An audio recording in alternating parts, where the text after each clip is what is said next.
and Zoning meeting of Wednesday, November 20th to order. Let the record show we are absent one commissioner, Mr. Bullinger.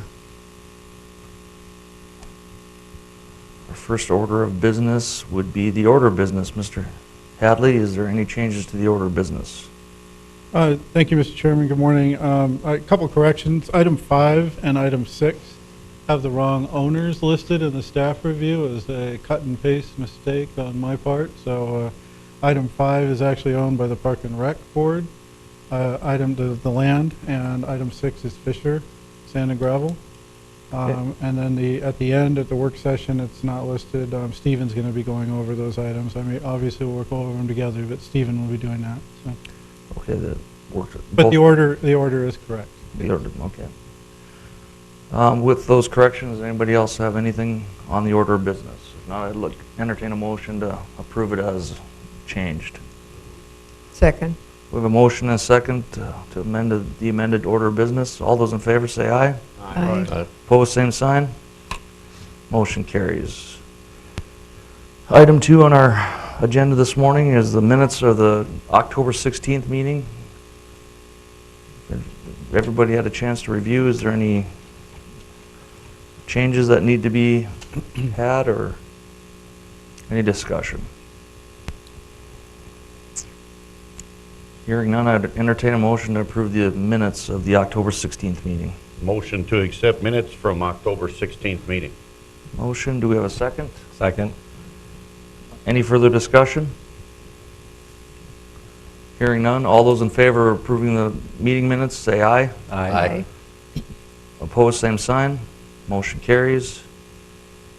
All right, our first action item would be item 3. This is to consider a request for a replat of West Boulevard addition off of 112th Avenue Southwest, located in the south half of Section 6, Township 139 North, Range 96 West, Stark County, North Dakota. Mr. Hadley.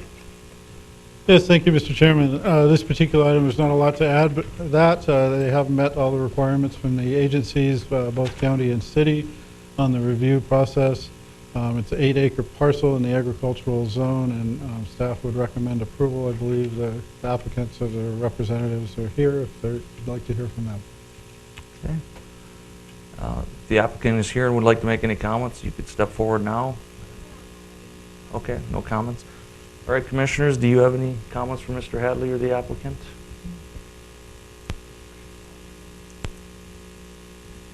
All right, if there's no comments, I would entertain a motion. I move the City of Dickens and Planning and Zoning Commission recommend approval of the West Boulevard Second Edition final plat. Public. Second. Public input. Oh, sorry. Oh. Let's go back to this. That's right. We have to have a public Okay. hearing. My fault. Before we go that far, Mr. Franchuk, we'll have to hold you up. We need to open up a public hearing regarding this final plat. So we'll open a public hearing right now. If there's anybody in the public that has any concerns or questions regarding the filing of this final plat, please step forward, state your name.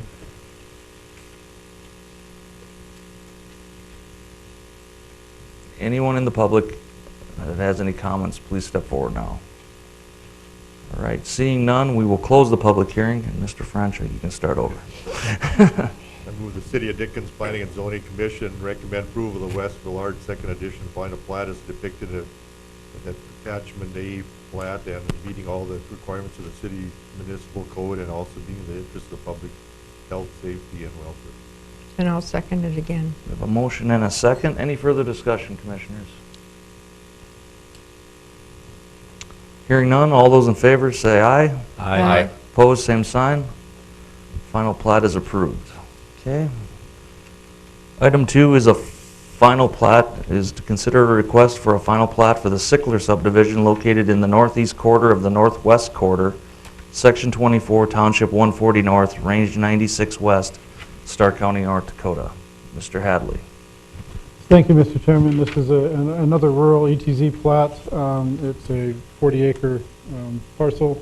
It has been advertised. There hasn't been any comments from any of the adjoining property owners to date. The applicant is planning on, at this time, building a home and garage on the site. And they've met all the requirements from not only county but city staff request. City would recommend, or the city staff would recommend approval of this based on those comments. Okay. Being this is a final plat, we'll have a public hearing on this one also. Yes. So Yeah. this time, we will open the public hearing regarding the Sickler plat. Does anybody in the public have any comments they would like to come forward and regarding this final plat approval?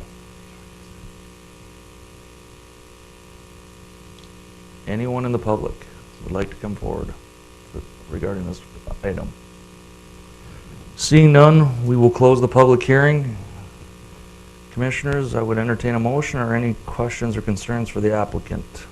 I move the City of Dickinson Planning and Zoning Commission recommend approval of Sickler final plat as depicted in attachment A-plot and meeting all the requirements of the Dickinson Municipal Code and also being in the interest of the public health, safety, and welfare.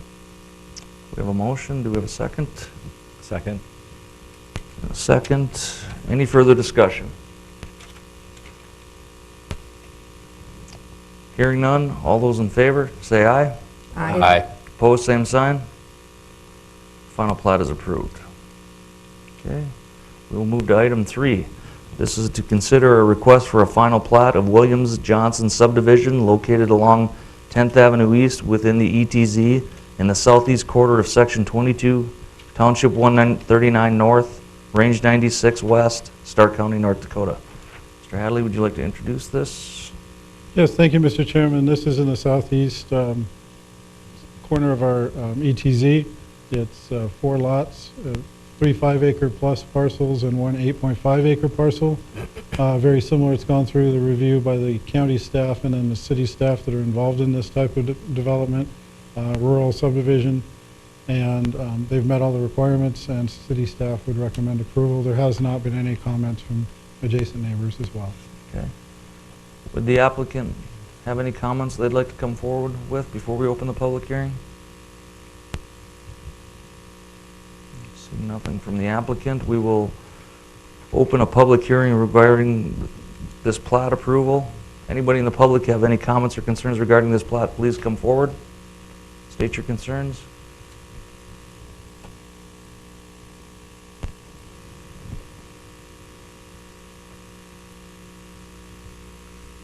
Good morning.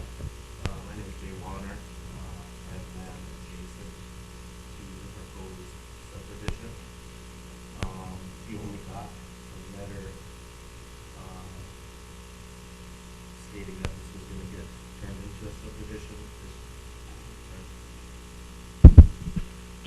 We only got a letter just a couple days ago. I don't know why we don't get them in the mail. We're right adjacent to the land. I guess just some questions and concerns we have, and I guess you answered a little bit of it. We didn't understand how they were going to plot it out, but concerns for how they were going to plot it out, how many homes can be there, is it just for their family, or is it for anybody? Access to it, because we're kind of landlocked, is some questions. We are on the end of the Southwest Water, so I guess that's not really my concern, but I don't want anything to happen to our Southwest Water feed if they start running more water to that subdivision. How about all the sewer and stuff there? It's up on a hill, and I'm below the hill, so that maybe is a concern. And then, as the map is drawn on there, just looking at it, does it include all the homes that are there already? There's already 4 homes located on this property, so I don't know if that's excluded by the subdivision or if they're getting added into the subdivision.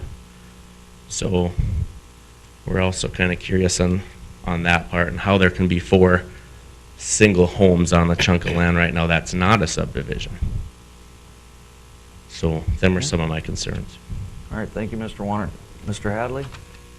I guess to start out with that, to answer some of the questions, when you do a subdivision, that can be sold or owned by anyone.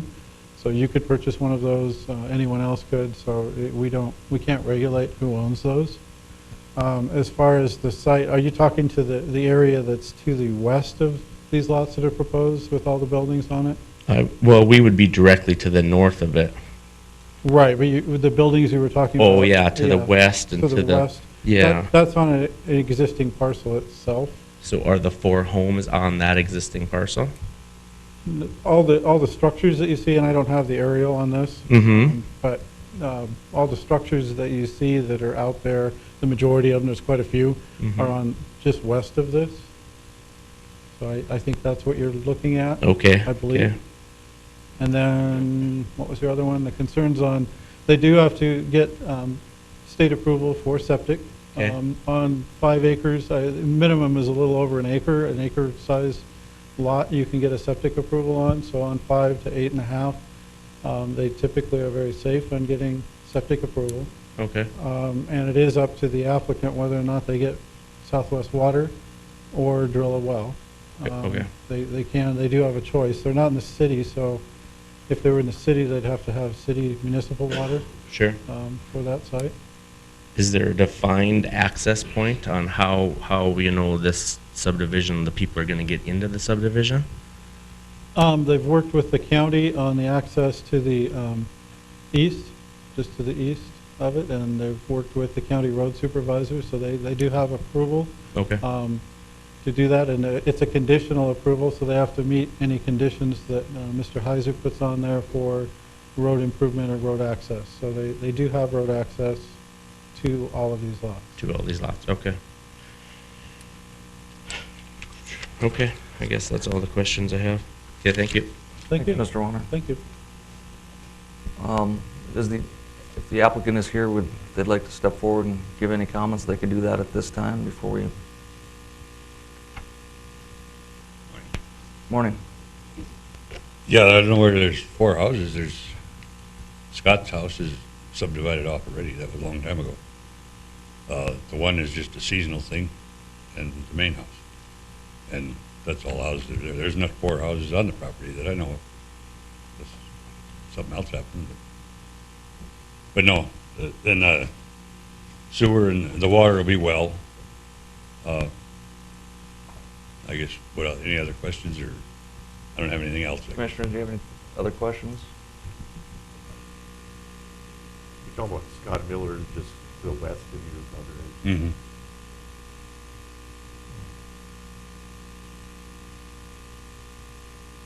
Okay. All right, thank you. Okay, thank you. Commissioners, anything else before I open the public hearing regarding this? Or close the public hearing, I should say. Mr. Kubis. I just wanted to make a comment. We've had a couple plats here that were similar in nature, on the very extent of our ETZ. And we haven't required additional easement on these beyond the 33 feet that they have on section line roads already. Where we have required easement on some ETZ plats that were much nearer to the city. Just wanted to make you aware of that. We feel that plats like these are very, very distant in time from being annexed to the city. So we didn't want to encumber the property with an additional access easement beyond the 33 feet because that easement would really fall to the jurisdiction of the county, not the city at this time. So just for your awareness that we're not doing that on these distant plats. Something in the ETZ that would be closer in proximity to the city limits, we may require that, especially if our comprehensive plan would show that as a future artery type road. So just for your information, wanted to make that note. All right, thank you, Mr. Kubis. All right, Commissioners, anybody else from the public would like to make comments before we close the public hearing? Okay, seeing none, we will close the public hearing. Commissioners, any further discussion? If not, I'd entertain a motion regarding this plat. I move the City of Dickinson Planning and Zoning Commission recommend approval of the William Johnson subdivision final plot as depicted in attachment A plat and meeting all the requirements of the Dickinson Municipal Code and also being in the interest of the public health, safety, and welfare. Second. We have a motion and a second. Any further discussion?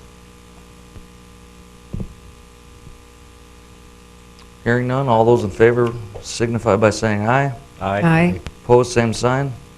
Motion carries. All right, we will move on to item 4 on our agenda today. It's to consider a request for a special use permit for fire and ice for a group home and HVAC shop office on a 40-acre tract of land located at 620 8th Street Southeast, Stark County, North Dakota.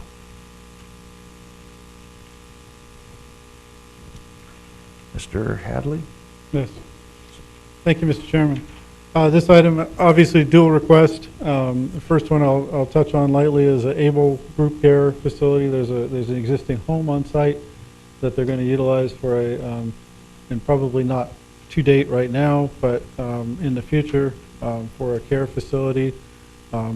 Able actually was looking at that particular site, I think, prior to Fire and Ice looking at it, so I think they've gotten together and worked that out.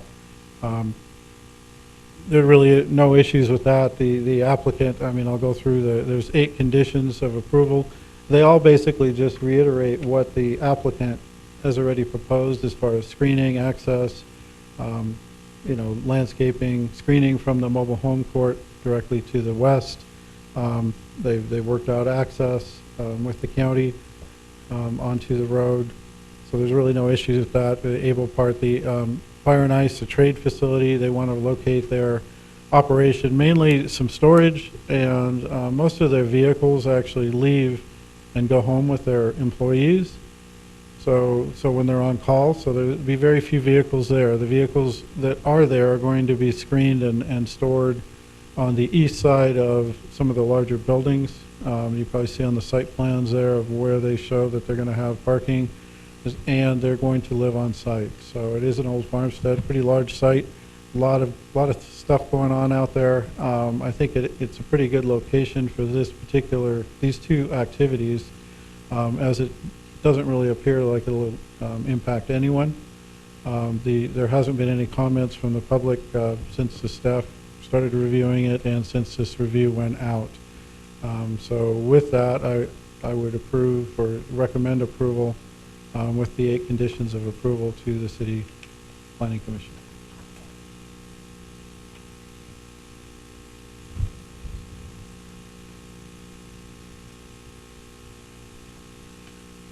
Commissioners, any questions for Mr. Hadley regarding this? Get a chance to look through the conditions?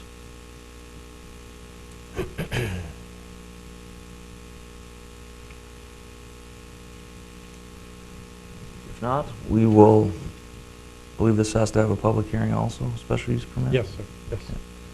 Now we will open the public hearing regarding the special use permit. If anybody in the public has any comments or concerns regarding the special use permit, please step forward.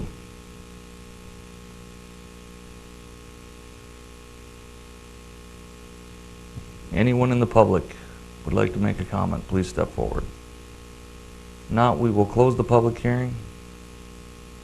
If the applicant would like to make any comments, you can step forward now. He or she may step forward now.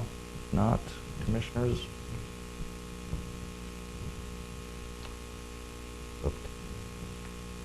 Anything to add or questions or concerns? I move the City of Dickinson Planning and Zoning Commission recommend approval of the petition for a special use permit for Fire and Ice/Able, subject to the conditions listed above, as meeting all the requirements of the City of Dickinson Municipal Code and also being in the interest of public health, safety, and welfare. Okay, we have a motion. Do we have a second? Second. Any further discussion regarding the special use permit? Okay, hearing none, all those in favor signify by saying aye. Aye. Opposed, same sign. Motion carries. All right, we'll move on to item 5 on our agenda today. To consider a special use permit for a wireless communications tower, BBQ, cell tower located at 1398 Gum Avenue in the City of Dickinson. Mr. Hadley. Thank you, Mr. Chairman. Yes, this particular site, actually the next 2 sites were approved in 2015 by the Planning Commission and the City Commission, and the approval expired. So the applicant needed to come back through. I did give the opportunity for, in this particular site, the ground is owned, as I said, it's corrected. The owner is Park and Rec. It is going to be the home of a future park facility adjacent to the interstate, just west of 10th Avenue East, at the bridge there. The 1398 Gum Avenue is the address out, obviously, in that particular site. The applicant does have a fall letter, has worked with Park and Rec. It appears to fit in as best it possibly can. It's tucked in the northeast corner of that site, up along 10th Avenue East.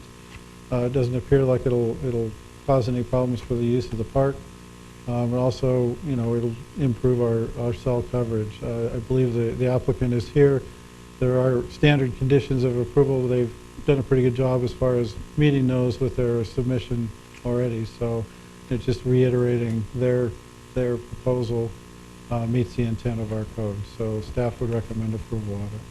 Okay. All right, thank you, Mr. Hadley. If the applicant is here and would like to make any comments, they can please step forward.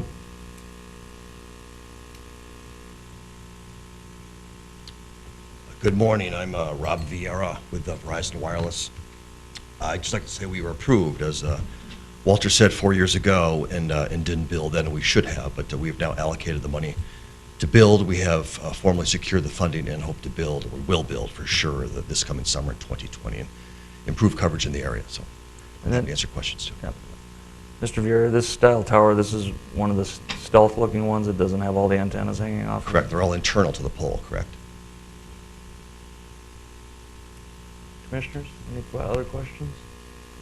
Just from the park board, we've had numerous discussion on this, and I spoke with Mr. Kramer, and everything looks good on this. Though there's been really no changes, other than the road, we wanted to ensure the road was going to be constructed. Which is my turn.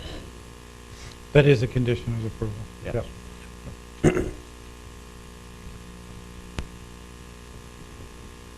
And this is an 80-foot tower. So it is, one of the conditions that we have is the tower shall allow co-location. Do you allow any other providers on your towers? 2 others. We do all the time, yes. There's canisters for other providers below ours on the same pole. Internal to the pole as well, of course. Okay. All right, thank you. Any other questions for Mr. Vieira? Okay, thank you. All right, being this is another special use permit, we have to open a public hearing regarding this. We'll do that now. Anybody in the public would like to make a comment regarding this communication tower on Gum Avenue, please step forward and state your concerns or questions.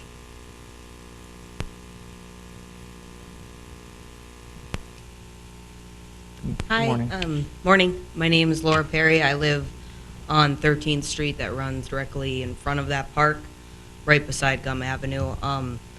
We remember 4 years when we moved in, actually, and they were putting the tower in, or they were talking about it the first time, and I don't know, in the picture we were sent, is it really only going to cut down just one tree? Because those trees are kind of our barrier from the sound from the interstate, and obviously it would kind of actually be more directly behind, or in the area behind our home, and we were wondering how large it's going to be. I really don't want to wake up and look out my back window and see a giant metal tower. We know the park's going to be in. I guess I feel like there's a little bit of concern. Kids don't tend to stay just in parks.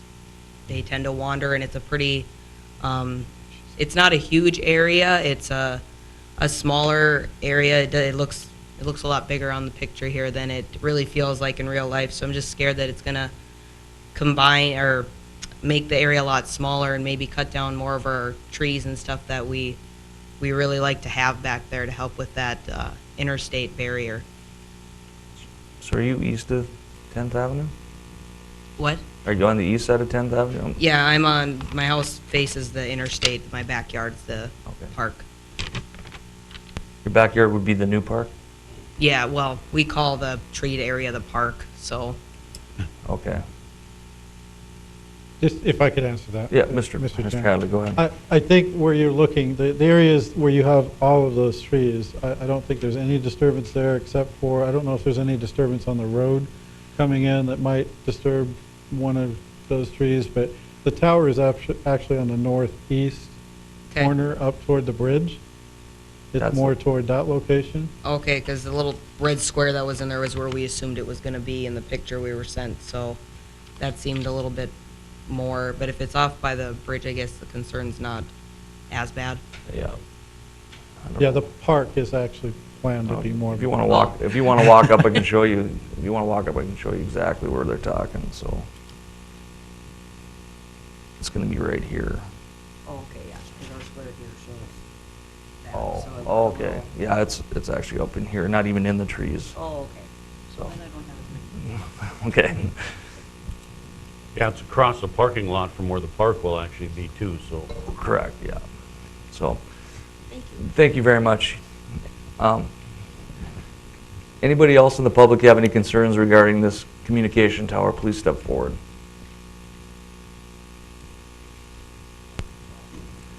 Good morning.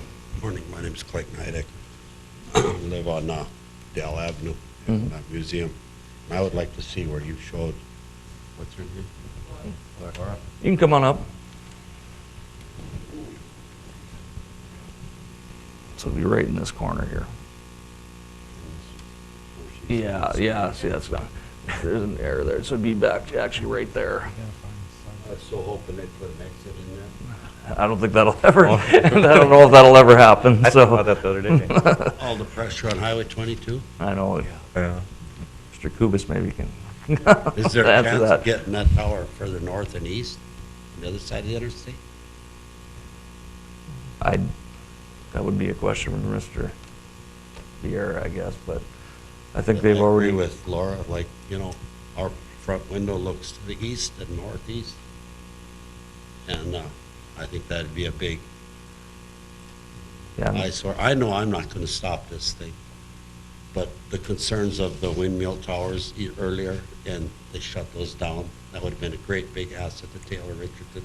And it was all about view and resale value. And I and my wife talked about this. Is that gonna affect our property? I mean, the tower they're talking about putting up, and Mr. Vieira can maybe touch on this a little bit more, but it's not one that has a bunch of antennas hanging on. It almost looks like a big black flagpole. So if, we have one over by Parks and Rec now, by the community center. Okay. It almost looks like a light standard. I think we actually have some lights hanging on it, but.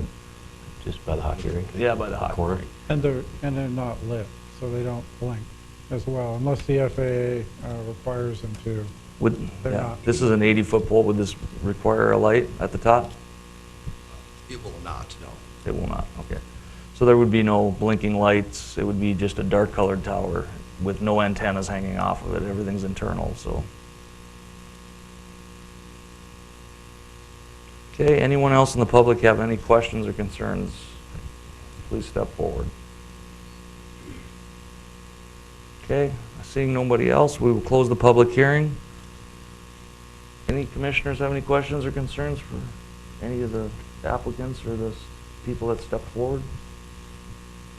Just one comment. I know he looked at me on whether it'll devalue the property values. No. We have a lot of properties that people won't buy because they can't get self-service. So it's not been a problem in the past, so I can't imagine it being in the future. Everybody's on a cell phone nowadays. Okay. All right. Commissioners, I would entertain a motion regarding this special use permit. I move the City of Dickinson Planning and Zoning Commission recommend approval of the petition for the Buell special use permit for an 80-foot monopole telecommunications tower, subject to the conditions listed above, as meeting all the requirements of the Dickinson Municipal Code and also being in the interest of the public health, safety, and welfare. Okay, we have a motion. Do we have a second? Second. Second by Ms. Dukart. Any further discussion, commissioners?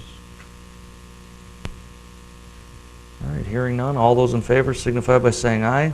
Aye. Opposed, same sign. Nay. Okay, we have one nay. All right. We will move on to our item 6. This is to consider a special use permit for a wireless communications tower, a Tiger cell tower located at 3131 Energy Drive in the city of Dickinson. Mr. Hadley. Yes, thank you, Mr. Chairman. This one also corrected, obviously, I'll say again, Fisher Sand and Gravel owns the property that it's going on, not Roars. And 3131 Energy Drive, it was approved in 2015 as well, and it is a little larger tower. It's a 150-foot monopole tower. This received approval in the past.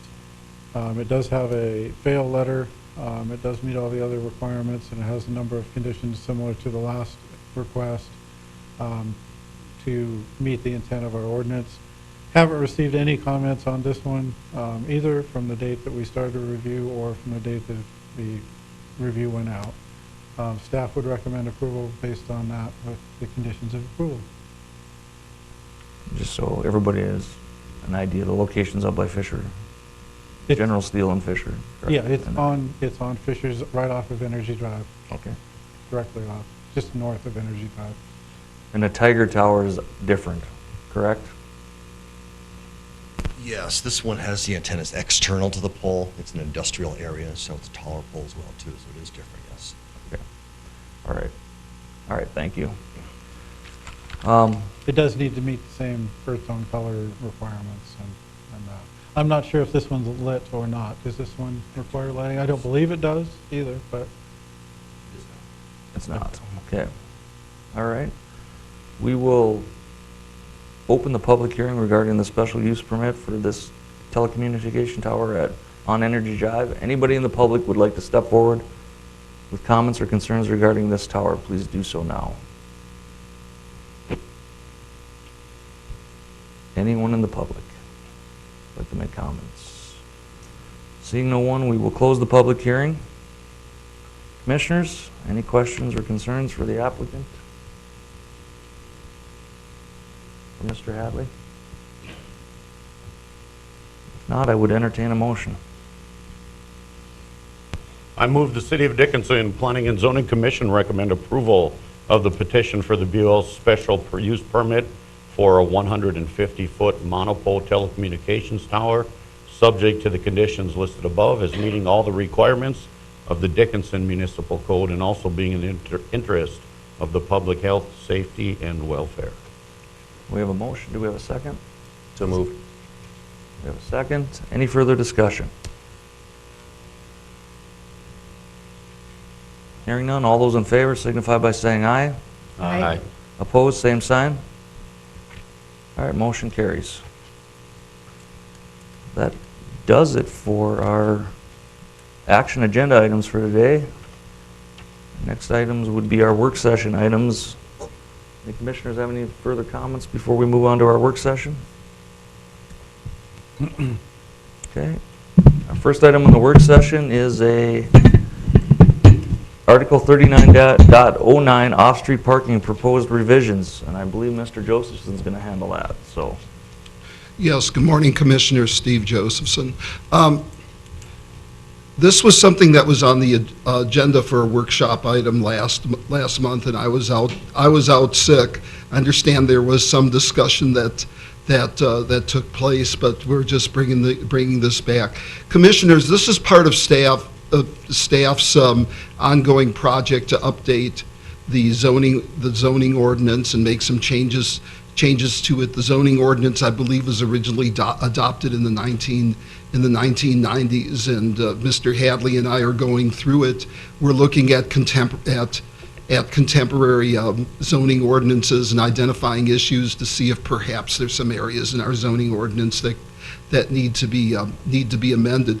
The idea is that at a point in the future, once we've gone through all the chapters and brought them to you for discussion, that we'll go to public hearing, and cover as much as that as possible. We've had discussions before. This specifically refers to changes to the parking section of it, and we've had discussions before about parking. And there's a nationwide concern among cities that existing parking standards really are too restrictive. They require more space than is actually needed. These standards were created, decades ago and have not been revised, and that there's not any sort of flexibility in terms of making changes. If an applicant comes forward and says, we have market studies or we have other circumstances that would justify a reduction. And you may say, why would you want to reduce parking standards? In some areas, commercial areas, the standards are so high, and if you go past certain areas, you'll see them. I think the place I point out is out at Westridge, where Family Fare is, where I've never seen, or Walmart, where you've never seen all the spaces used, or very, very rarely. It's an added expense for developers. It can discourage development on out parcels because that land is being used has been paved and used for parking. In central city areas, it can be an issue because if a business expands, it means that they have to acquire a property with an existing building and remove that building in order to accommodate parking. And for some developers, the amount of parking that would be required would be a deal killer for them because of the additional expense. So we're just bringing this forward and just wanted to go over some of the changes that we're looking at and get some comments if you have any. Currently, parking requirements and number of spaces are based on the gross area in a building, and propose that it be based on a net area, so that's actually the usable area, the area where customers are and items are displayed. Also, that the existing table 9.1 be combined to make it a little shorter, that we would combine similar uses instead of listing all the ones out. And then that there would be procedures addressing shared parking and reduction of required off-street parking as proposed. Currently, this goes to the Board of Adjustment. What we've looked at and what other communities have done is you can either have it done administratively, there'd be a threshold where it could be done administratively, or it would go to planning and zoning once it passes that threshold. There would also be language updating what non-residential parking on a remote lot, and also updates in language regarding pavement and drainage, landscaping and screening and lighting. And then one other thing is that for required parking an applicant could actually come forward and show if they have a market study, or due to the nature of their business, or there might be some physical restrictions on the land, that they could come forward and ask for a request, and talk about how if there's need to mitigate that. And as I said, part of it, if it's under a certain threshold, it could be done administratively, and if it's over one, then it would go to planning and zoning for a decision. So if you've had a chance to look this over, Mr. Hadley and I are here to listen to any comments that you may have. We are in the future, as we finish off more parts, do more drafts of the changes to the zoning code. We will bring them forward for your comments. And just to make a comment here, this is a nationwide effort. About a month ago, the Main Street Initiative in Bismarck, which I would encourage all of Planning and Zoning Commissioners to attend next year. I think this is something that, as a nation, they're looking at. A prime example is that new shopping center on the north side of Bismarck, where Dick's and all that, and you look at that vast parking lot that exists there, that is 3/4 of the time empty, and that was all required parking because of the amount of buildings, and there's so much better usage of that space, and you can't essentially even walk from one shopping center to the other because just how vast that parking lot is. And at the Main Street conference, they talked a lot about shrinking these huge parking lots and utilizing the space better. And I know this is something we should address, especially with what the proposed Dickinson Hills project. Because right now, I think we're requiring X amount of parking spots. out there, which is a very large parking lot. I think it's a good road to be headed down. My one concern or my one question, I guess, would be, and the example I'm going to use is the Kosteleki building, just off the States. There are probably plenty of spaces, but because of the requirements on the boulevards and the landscaping and those types of things, that causes the developers to reduce these spots down so small, you can't even park a full-size pickup in there. So on one hand, I'd argue for more leniency or less, hey, it looks nice. I understand the perimeter, but when you start putting the boulevards and the curbing inside the parking lots, that creates a huge problem with issues, especially here in North Dakota with snow removal, and cuts down a lot of the ability to park vehicles. So that would be my comment in that. But. Yeah, I would agree. I think we talked about that last month a little bit, and I'm glad. I mean, hopefully you all, we all drive around all the time, but hopefully you went around and actually looked at some of the places. And as the mayor was pointing out, we have a number of places, the existing mall right now. What it does is creates opportunities for outlots and additional development on the outside of that, and we've seen a little bit of that already, on existing that we've already done that on. It also allows a developer, in Dickinson Hills, let's say, the ability to maybe create some more lots initially rather than after the fact, as far as the proposal. And you're right, in that right now, as of today, we're requiring X number of parking spaces based on the square foot of that proposed Dickinson Hills development. So it is something that's very timely. Stephen and I have been talking about it for a number of months. And we pick these off as we can, but I think that, yes, there is a national movement to do it.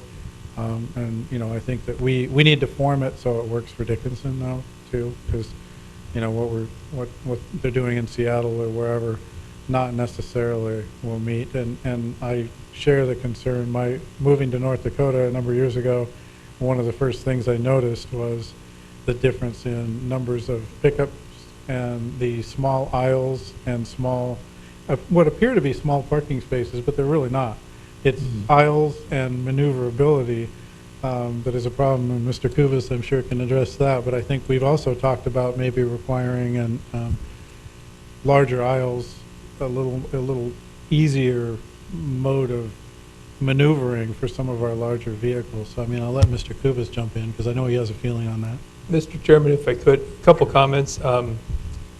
I do agree with Mr. Decker. It's certainly a trend to loosen the requirements, I'll say. But to Mr. Hadley's point, there might be national trends that would reduce the number of spaces that we need. I think ride sharing is going to be a big one, although Dickinson, like a lot of other things, will probably lag in the adoption of ride sharing services like Uber and Lyft. But it'll get here. I don't see a trend in reducing the size of our vehicles, though.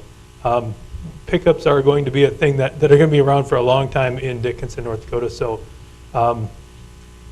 reducing the space requirement, the number of spaces, I think is absolutely appropriate. But the size of each space and the size of the aisle might be something that we want to look at. I think we did that for drive aisles in apartments with garages. 24 feet is the nationwide standard for a drive aisle. I think we upped that to 30 feet some time ago because we had these plans coming in that they just didn't work for the folks that were driving pickups. You couldn't get into your garage. So there's certainly a trade-off there. But I think the Prairie Hills Mall is a good example. It's even the new parking that they just rebuilt, the front parking area of that on the east side. It's pretty unparkable with a full-size pickup. So I think with some trade-offs there with aisle widths and space widths versus the number of spaces, we still could reduce a parking lot that size while making it more parkable. I've also heard from many developers when I worked in the private sector that we want a smaller parking lot. I've heard that from downtown folks too. We want fewer parking spaces to make it look like our business is more full. Just a perception that things are really going on here. We want to also come to this place of business. So that there's other reasons for the private sector to reduce the number of those spaces just beyond having a sea of pavement that is probably an inefficient use of land. So I think we need to move forward with this. My last comment would be that, talking about the Dickinson Hills subdivision, I think I can share with all of you that they are moving forward with final design of a slightly revamped site plan for their mall. So the timing of this might be important to let them know so they can lay out their parking lot as efficiently as they can. And whether that comes through a revised ordinance, that takes some time.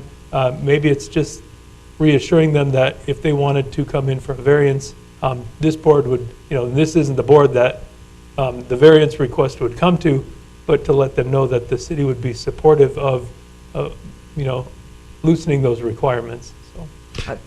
To Engineer Kubis's comment, I just wanted to say, since Dickinson Hills is a planned unit development, whether or not an ordinance is approved, they could just come straight to planning and zoning and amend. We have an amended, plan, site plan, and get it approved that way, so they wouldn't have to wait. Yeah, They wouldn't have to wait on ordinance changes. Yeah, Mr. Chairman, Mr. Kupis, I would say we should encourage them, because I think that is the trend that's coming. And if they are going to redesign it, in that aspect. It was slight modifications, Right, but right. certainly, shrinking up a parking lot, they wouldn't be opposed to spending a few more days doing that in design to save that area. When I noticed, why are we taking Board of Adjustment out of the equation and changing that? I noticed that was a change here. Why are we? Yeah. Because we've done that a couple times in the subdivision ordinance, we did that as well. There's certain things that this board, and Steve's analogy for the PUD is a very good one. Right now, if someone comes to you with a plan unit development application, they can come in with an application that's relatively open, that doesn't meet our strict standards, but it's part of a plan. And so by essence, you're approving variances anyway. And this particular thing is more site-specific, and it's more geared to what you see as a direction. Your two boards don't necessarily work on the same plane as far as future land use. They're more of an action-specific item.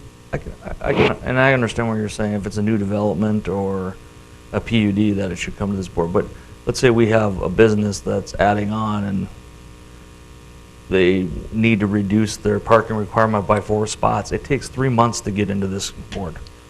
Where the Board of Adjustment meets it,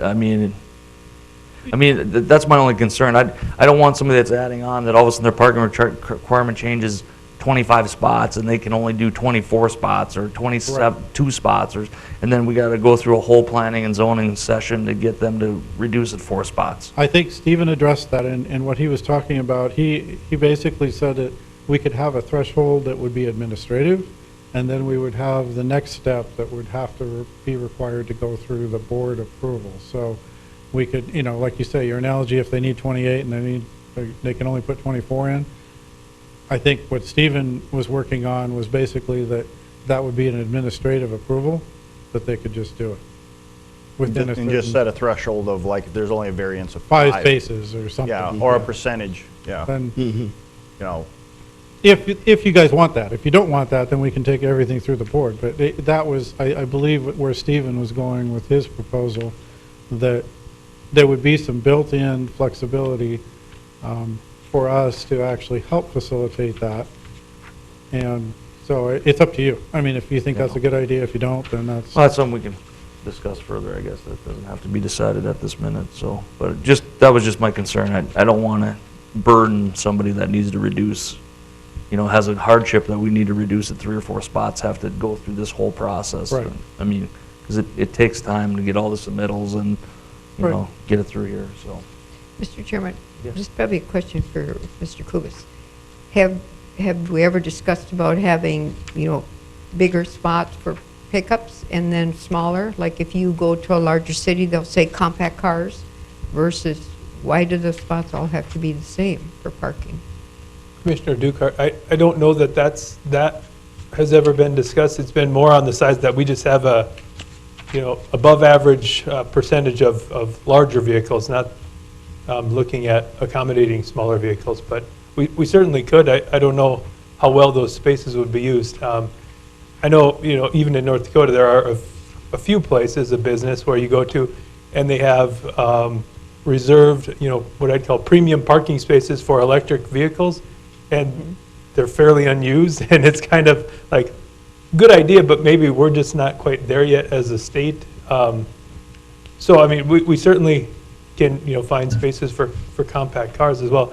My thought on that would be, when you're laying out your parking spaces, that space on the end that doesn't quite fit what we're looking for as far as our average size, hey, designate that one as a compact car only. You see that a lot in the parking garages where there's maybe a pillar that wouldn't allow a regular sized vehicle to fit, but it's certainly a thought if we want to accommodate smaller vehicles. I mean, currently in this ordinance, how much control do we have on parking lot layout? I mean, it's private property. I mean, if they want to jam, if their spots are within, I mean, there's like a standard of what size a spot is. Was it 8 foot and it's so deep, or, I mean, just depends on where you look, I guess, but. So we shoot for an average of 9 24-foot aisles, and then a lot of times what controls some of the lengths of their aisles is the turning radius of a fire truck. That'll sometimes, obviously require more room than any vehicle that would ever go through that parking lot. So sometimes they have to shorten up an aisle or change the radius on the end of their aisles. Those are really the major restrictions that we place on. And like Mr. Adley said, right now we have some interior, call it green space, but it's more landscaping space. That again is, up for discussion, I guess, with this. I know some of that's done for adjustment. protection, protect cars from the driving lanes, but I know what Mr. Bush is saying, it's not fun for snow removal. And they're always in the way, so. Yeah. And commissioners, just to get back to a previous point, what we're proposing is that if the requested reduction of required parking is for no more than 25 spaces or 25% of the, then that could be done administratively. Okay. That's what's proposed. And just to throw one little wrench into it, there are businesses, big box retailers, that will tell them they need 150 spaces and they want to put in 250. So, just so we're aware, and probably within this document as we move forward, we probably want to have some provisions that maybe we make them break it up a little bit if they want to do that, because we can't, as we just said, if someone wants to do that, I don't know that we can tell them they can't. I mean, we could, I guess, but I think the better option would be to have it aligned so future development could happen along it rather easily, or have increased landscaping requirements or whatnot. If you look at and I'll use Walmart just because I have to, they're going to do a major revamp on that building in 3-4 years. And I talked to them like 3 or 4 years ago. They don't meet our corridor standards. They don't meet really any of our requirements. And you look at their sea of parking, they're aware that they're going to be doing some building improvements. It would be not a real huge deal to talk to them about doing some parking lot improvements, because they do a relatively nice job along the stormwater area along the highway, with some decent landscaping there and around the backside, but really there's very minimal improvements there. So, I think that we need to be ready on the opposite side as well, because if someone says they want to do 250 spaces and they're only required to have 100, per our flexible code, we probably need to be ready for that too, because we're not going to be real happy with what the outcome is on those particular lots. So it's just something to think about. I think last month the mayor, you brought up a concern on the vehicles in the garage, and I think I went back and read it, and it just clicked into my head. We don't. It basically specifically says we don't. Okay. We don't worry about that. No, you had me thrown there for, I remember looking at it, but we don't. We aren't going to get into that. So what's the process now that, let's say Dickinson Hills would like to implement that now? Is that a Board of Adjustment process, or is that something that? No, I don't think so. Like PUD. Steve had It's a pointed PUD, out, so, okay. they can request that in their PUD, and it would just be an approval through this board and through the city commission then. Okay, so so we would probably see something coming soon for an amendment to their PUD, because I think that's already been all approved, has it not? Yes. It was. They might come in for another amendment with their adjustments, so. But I think that we should communicate to them that we're open to, working with them if. We can certainly do that. Yeah.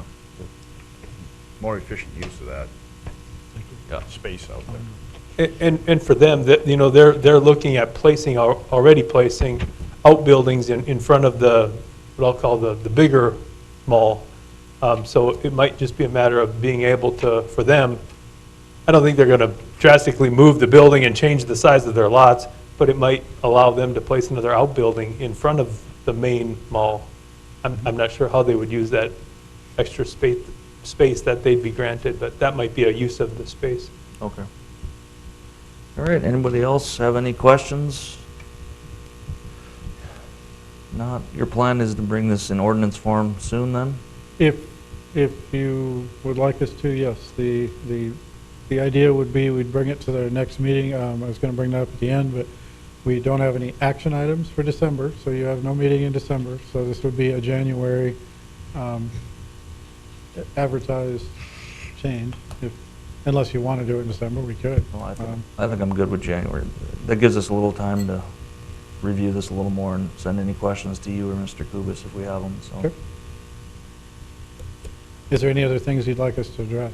I don't really see anything. Anyone else have any real issues? I mean, there's not a whole ton of changes other than, some of the size requirements. Just so, loosen. yeah. I don't know, do you want to address the spaces We're not and aisles? Do we want to try to do that in this, as part of this?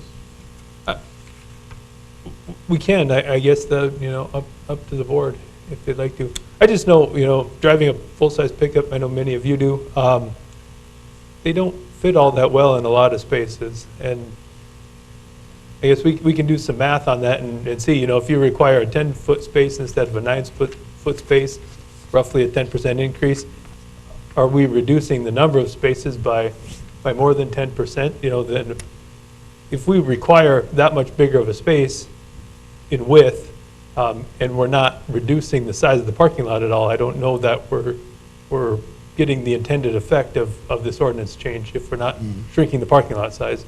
But I sure want to make it usable, so. Yeah. Craig, are there certain, when do the boulevards kick in? Are those required or aren't those required? Or are those just property owners that decide to put those in between the spaces? Like in that Costa Lucky building, is that something the city requires? I believe it is. Maybe Walt can speak to more of that. I don't know the exact, it's in our ordinance about percentage of green space interior to the parking lot, but I'm not exactly sure how it's worded in the code. You can, how we've done it on the ground was both ways. I mean, sometimes you can utilize it and provide more landscaping in your buffer areas, which would be what you typically see most people do. In some areas where it's tight, they have chosen to do that. I wasn't here when that particular building was It put in. just seems like a relatively I'm not small sure. parking lot. I don't know that we have anything else that's really like that, that's that cluttered, if you want to. Right. I mean, that's kind of what more I'm used to, is that kind of a more cluttery parking lot, if you want to call it that. We're more used to doing a little more open and a little more wider landscaping strips on the outside edges, or sticking into from the outside edges. So we do have a little bit of flexibility, and I think we've tried to work with people through the site planning group to do that. So I'm not quite sure what transpired there. And one of the things that makes that area kind of problematic too, especially off of 15th, you have one access point in and out of it.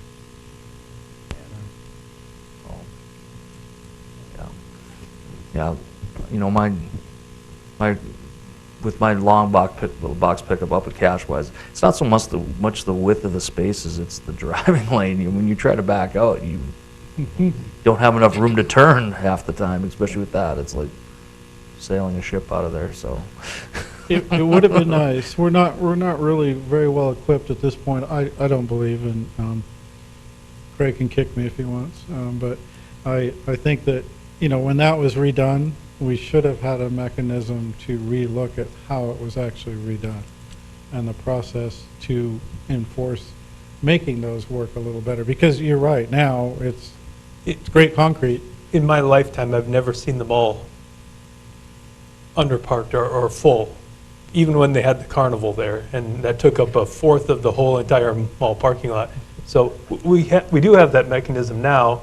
We've created just the a site plan. site plan permit. That's what I thought. But a lot of times, folks don't want to, even come to the city for that permit because they think, well, we're going to get kind of beat down by staff, and that wasn't our intent at all. We wanted to do things like the mall. We actually introduced it right after the mall, saying, boy, I think we could have worked together and came up with a more usable lot for their businesses.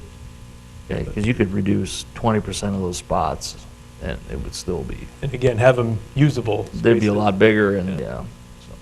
We are such creatures of habit, though. People will drive around, find a cold spot, rather than walk 5 extra steps. See the front door. That's my dad. Exactly. He'll drive around in I'm 10 opposite. minutes, he'll walk 5 extra less feet. I'm the opposite, because I feel like I need the exercise. I'm going to park as far away as I can. But then you'll also get mad and park the equivalent of a block away, and you won't really complain. But if you come downtown and you have to park a block away, you'll complain. So, I mean, that's It's a perception issue, that yeah. scenario, that scenario too. So yeah, Yeah. there's Are- perception. Anybody else have anything on this? I know Dean has to get going here. All right, we'll move on to the last item. I think this is just an update of things we're working on. Is that right, Mr. Hadley? Yes, thank you, Mr. Chairman. Every year, we update a work plan. And one, we truly want your input. I mean, some of these carry over, and some of them get done, and some of them get tabled, and some of them we start, and we wind up getting told that that's not something we want to work on anymore. So it's kind of an evolution, this list, but it is something that's kind of our playbook of, specifically for Stephen, in that, his time and hours obviously are spent on trying to help us amend our code, update things, find problems, and do that. So there's no timeline on this. I mean, I share this with the city commission when we do their budget reviews every year, just so they have an idea of what we're actually working on. I would like you to read through this. I mean, Stephen can go through them if you'd like. But, in January, we can also revisit it. And if you have anything you want to add, or if you see anything on that list that you're like, okay, so why are we doing this? One, we want to be doing what you guys want us to be doing. We want to be moving forward in the direction that you guys want to do it. And this to us is a good reflection of marching orders of what we're doing outside of our actual applications that come in the door. So, Yeah, and just a note on what Planning Director Hadley said. This past year, really, a lot of our effort was spent on getting the subdivision ordinance, Chapter 34 in the code, into shape where that could be brought, to planning and zoning and then to the commission to be updated. So if you look on the last page, it looks like, well, there's only a couple projects there. Well, that doesn't take, those were lengthy, and it also doesn't take into account the day-to-day things. Like we had the 4 Renaissance Zone projects this year, and I believe what the number of items that came to P&Z, I think there may have been an uptick, an uptick in that. So, but as Planning Director Hadley said, we always have more projects that we want to get to, but priorities can change. But we really want to push, draft update of the plan. There's been a couple of other chapters that have been where they're in draft form and waiting for review, and then some others that are underway. Well, my recommendation would be to maybe sit down with Mr. Gah on those, and you and Mr. Kubis, and see what the priority order would be on bringing those forward, because at some point we want to get those on a work session probably before we put a whole lot of work into them, just get a feeling of where we're going with it. So Yeah, we kind of learned that lesson when we were doing the DSU stuff. Yeah. So, it'd just be my thoughts anyway. Chairman Friedrich, if there's one thing I could add, there was an item that we've essentially wrapped up. It was approved by the city commission, and I'm not sure if this board might want to see it first or the city commission at a work session, but we did a master plan of about a section of land north of the interstate. That's NDSU, Dickinson Public Schools. The city of Dickinson actually owns some of that land. I think we have a really neat layout. It's about finished, but we wanted to take it forward, and maybe I'd have Mr. Decker weigh in on it if it might be more appropriate to take it to the city commission at a work session, or this board as a work session as well, and then move it along to the city commission. But it would be basically ready to be viewed at this point. So, Yeah. Thoughts would be maybe, would it be ready for January? Maybe Yeah, we should bring it here in absolutely. January as a work session item, and then, we can check it off the list. We have one done already. There you go. Mr. Kubus, I'd suggest Park Board also might want to get a look at that. Absolutely, yeah. We did discuss it with the park board kind of before we had the undertaking with Mr. Kramer. So. I think we should, if we can get it on in January, let's just take a look at it, and then we can maybe get it on a work session for city commission after that, Yeah. so. It's a good, that's a good catch, yeah, it's a good project. Well, I do think that area needs to be addressed because of how plans are moving forward.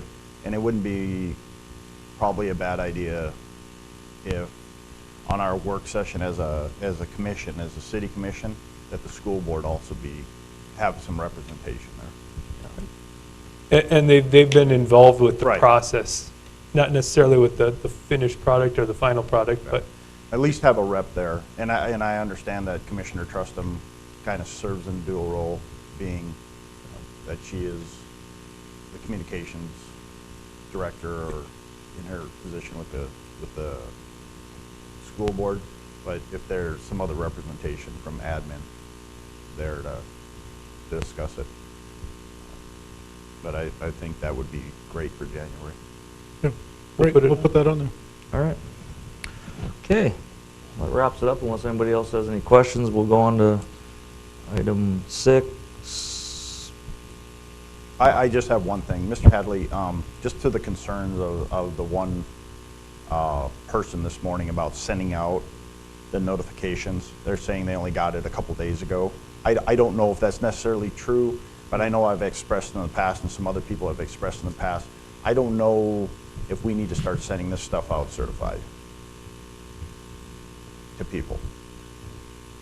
We aren't, I can tell you those went out Mr. Franchi. probably the week before, at least the week before we actually put them and published them in the newspaper. So they had the opportunity that, most of the time if I send any of you anything, you will get it in a couple days, we're just going to say. And so we do have that. I mean, in planning 101, you wind up finding that there's always people that say they don't necessarily get the And notices. I understand that sitting on the airport board, we had a whole litany of people that did not get anything for 2 years. The only thing I've found was certified, if you're not home, then they leave it at the post office, and then you have to make an effort to go get it. And But it at, does the same, cost- but at the same time, you're notified. True. That's on you then.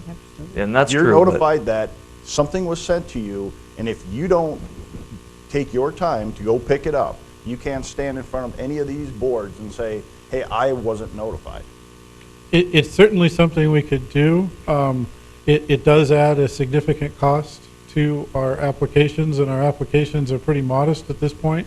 The idea of our fees for those is to cover our costs, so I would highly suggest if we were going to do that, that we would amend our fees for our applications to include that. But how much is a certified letter?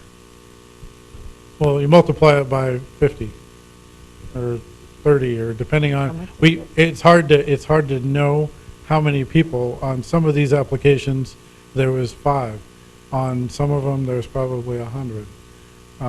You could, so you do, fees are a moving target in that I've always been, from the standpoint of, from a taxpayer standpoint, I'd rather have the developer pay for that rather than have us cover that from our tax monies for someone to go do a development. So, and you do have to do it as an average, you know, like these special use permits are $350. Well, if you put Craig and I in a room and you put Brandy in a room and you mail stuff out and you put newspapers, advertisements for $125 of that, much less if we have to ask Ms. Winko any questions either, you know, it does add up quickly and we wind up not covering our costs. On a lot of them we do. But so I just want to make you aware of that. So I mean, I'm not opposed to it. I think it's a great idea, but the other alternative that I've done elsewhere, and it doesn't necessarily always work as well in North Dakota when we have our windy season, is posting on a site. So you post the site with a bright yellow or pink posting. It basically gives the legal and a description and the time of the meeting. Most people, if you're a neighbor and you're right across the street and you see Stephen or myself, someone come up and staple something to their fence, they typically will notice that.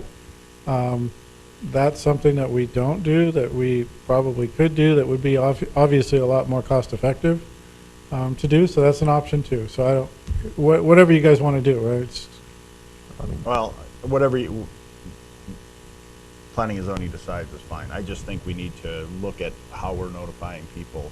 And then also to the concerns of the people with the tower, that we're accurate, whatever we do send to them, that it's an accurate depiction. Well, I think it's accurate. It was accurate. It wasn't depicting where the tower was located. But see, that's it was concern. a star on the site. Well, then So- that needs to be looked at. Oh. Because if I think this tower's going in my backyard because your star's there and you're just saying it's a general area, well, that is not a valid notice. I mean, if somebody puts a star in my neighbor's backyard and it's actually going to be in Rocky Butte Park because it's in the general area, well, I'm going to be concerned. Right. Agreed. Yeah, I mean, if they thought where that red dot was the actual tower, it was way off. And so that's I where can see- we have to be accurate. We have to be more diligent in our notifications. All right, anything else, anyone, or? I'm just wondering if we could also send them an email. Well, the problem is With- Mr. Hadley's not going to have all the adjacent Yeah. neighbors' emails. To wrangle that up would almost be impossible, I think. I think we do. Do we not post them? We do have a Facebook page. Sylvia is our expert on But I don't Facebook know posting, if but I don't know if we post on Facebook these notifications. no. No, Yeah. she does And like, maybe we can start doing that. Just the picture would help. And maybe we can start doing that because everybody on this board's probably got Facebook, and you just take the notification on the city page and share it, and the links that just go out from us, sharing all of that. I mean, that's another notification process. The other issue that we run into on any notifications, the only list that we have, we don't know who lives in a home. We know the taxpayer. That's the mailing list that we maintain at the city or at the county. So when we send it out to the property owner, we're truly sending it out to the property owner. And the property owner might not care, but the resident living in that property might have a concern. And there, you know, at some point, you can take any venue that you want and use all the methods available to you, and you might not get the resident. And that's just a fact of life, I guess. But we can certainly, I think, adopt more methods of getting it out there. We have them at our disposal, especially with social media, so. Okay. Wonderful. Anything else? Not, I'd look for a motion to adjourn. Mr. Chairman, I'd like to make a motion to adjourn. Second. Motion and a second. We are adjourned.